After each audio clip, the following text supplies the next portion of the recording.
Berjumpa lagi dalam permenungan kita edisi Selasa 13 Juni 2023, Pekan Biasa ke-10. Hari ini peringatan Santo Antonius Padua.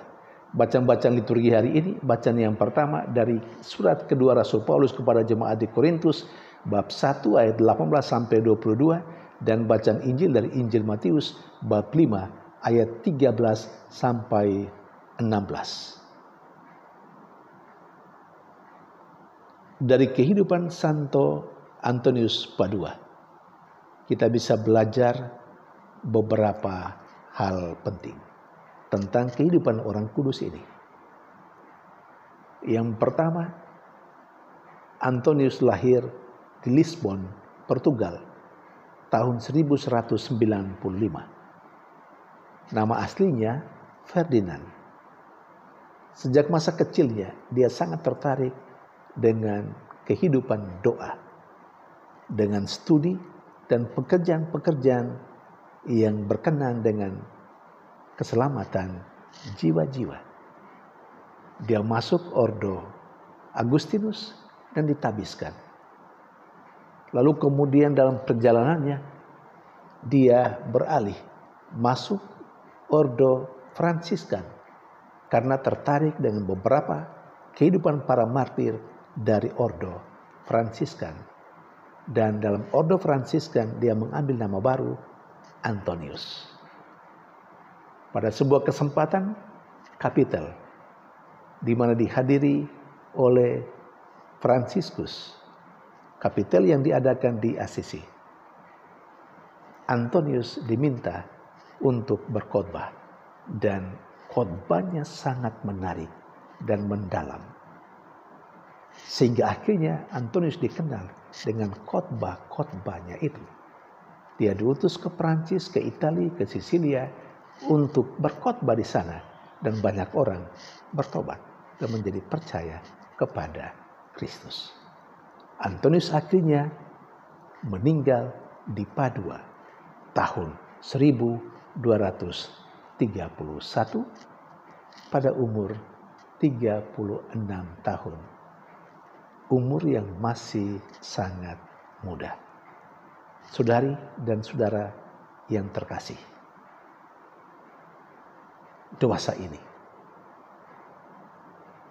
sesuatu yang berkenan dengan kerohanian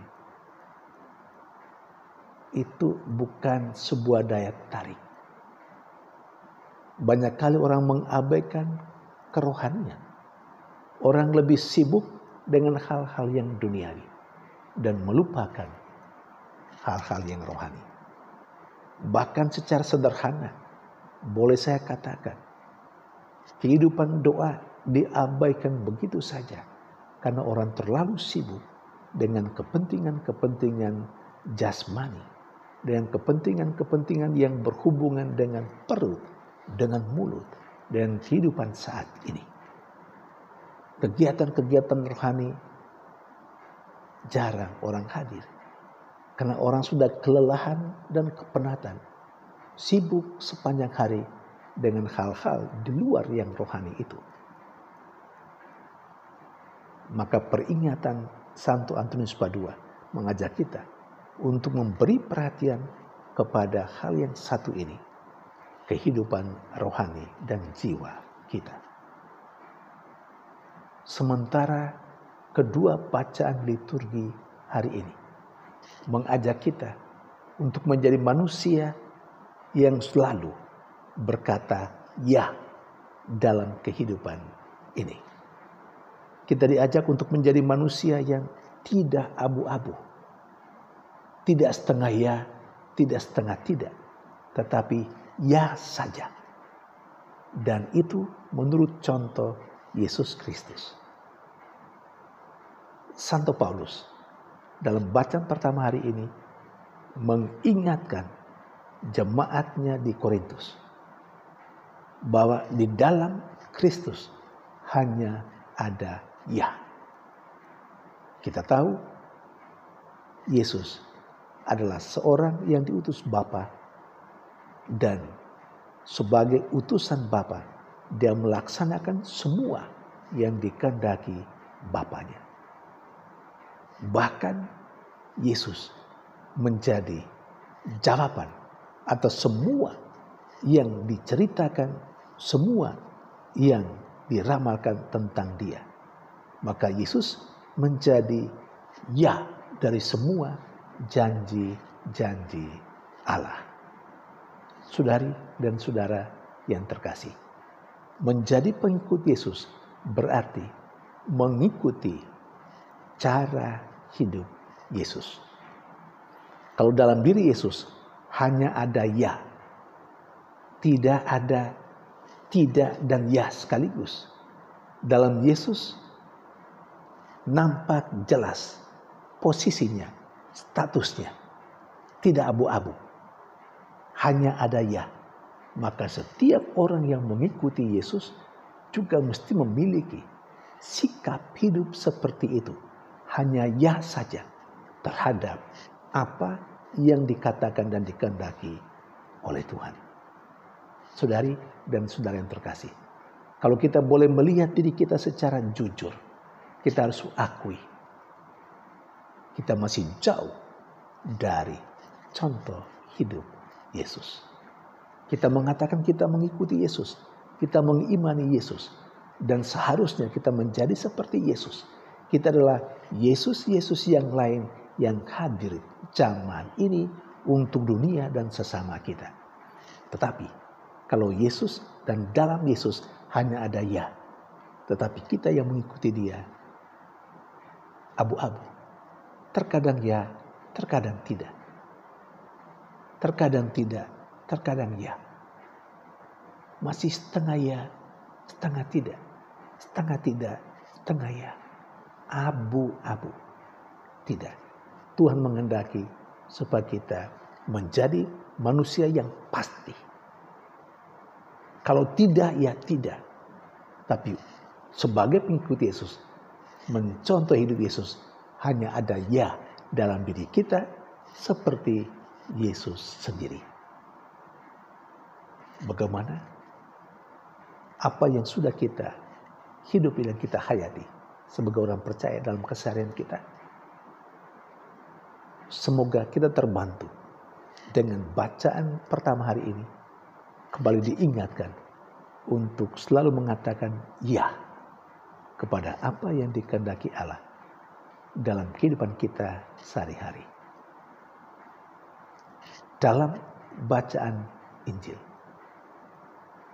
Yesus berbicara tentang garam dan terang dunia kepada para muridnya. Yesus sesungguhnya dengan mengatakan hal seperti itu menghendaki supaya para muridnya menjadi pembaharu kehidupan dunia ini. Kehidupan dunia yang gelap, yang busuk harus diperbaharui oleh cara hidup yang selalu memancarkan terang, selalu memancarkan kebaikan yang dihidupi oleh semua orang yang mengikuti Dia. Maka seharusnya di mana ada para pengikut Yesus, di sana ada cahaya, di sana ada kebaikan, di sana tidak ada kegelapan. Namun menjadi sulit karena kita sebagai para pengikut Yesus yang seharusnya atau dari sononya harus menjadi garam dan terang. Terkadang kita larut dalam situasi dunia yang tidak baik. Kita memang adalah garam, tapi garam yang sudah kehilangan asinnya. Kita memang terang, tetapi terang yang sudah mulai pudar cahayanya. Bahkan gelap sama sekali. Karena itu kita selalu larut dalam situasi dunia yang gelap. Dalam situasi dunia yang tawar. Nah, melalui bacaan Injil hari ini, kita diingatkan oleh Yesus untuk kembali menyadari hakikat diri kita yang adalah garam dan terang dunia. Kehadiran kita seharusnya membuat dunia di sekitar kita menjadi lebih baik. Yang sudah baik menjadi lebih baik yang belum baik menjadi baik. Saudari dan saudara yang terkasih, terkadang kita kekurangan daya asin dalam diri kita. Terkadang atau mungkin banyak kali kita kehilangan cahaya, terang. Terkadang hidup kita gelap. Terkadang hidup kita pudar. Oleh karena itu, kalau mau menjadi garam dan terang, garam yang asin dan terang yang benderang, maka kita pertama-tama diajak untuk selalu bersatu dengan sang cahaya itu, yakni Tuhan sendiri, supaya kita tidak pernah kehilangan rasa asin dalam hidup kita dan kita tidak pernah kehilangan cahaya dalam diri kita. Sehingga di mana saja kita berada, kita selalu memberikan yang baik untuk sesama dan untuk dunia di sekitar kita. Ingat, ketika kita bisa hadir sebagai garam dan terang dunia, dengan perbuatan-perbuatan baik kita, dengan tutur kata kita yang baik, kita sesungguhnya di sana memuliakan Allah sendiri. Karena oleh perbuatan kita yang baik, oleh tutur kata kita yang baik, oleh hidup kita yang baik, nama Allah yang dimuliakan melalui kita. Saudari dan saudara yang terkasih, semoga Tuhan menolong kita untuk menjadi garam dan terang dunia. Sehingga di mana kita berada, di sana ada kebaikan yang berlimpah ruah. Tuhan memberkati.